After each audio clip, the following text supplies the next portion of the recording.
అడుగులు వేస్తే అక్కడే అదే గ్రామంలో ఓ విలేజ్ క్లినిక్, మరో 4 అడుగులు వేస్తే అదే గ్రామంలో ఓ ఇంగ్లీష్ మీడియం బడి, నాడు నేడుతో బాగుపడ్డ ఇంగ్లీష్ మీడియం బడి, అదే గ్రామంలోనే ఫైబర్ గ్రిడ్ నిర్మాణంలో ఉన్న డిజిటల్ లైబ్రరీలు, గ్రామంలోనే మహిళా పోలీస్, నా అక్క చెల్లెమ్మలకు భద్రతగా తోడుగా, నా అక్క చెల్లెమ్మల ఫోన్లోనే ఓ దిశ యాప్.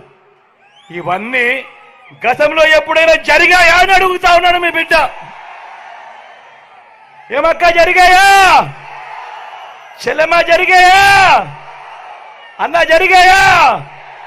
తమ్ముడు జరిగిందా? మరో వంక 14 సంవత్సరాలు సీఎంగా చేశానంటాడు, 3 సార్లు సీఎం అంటాడు ఆ చంద్రబాబు.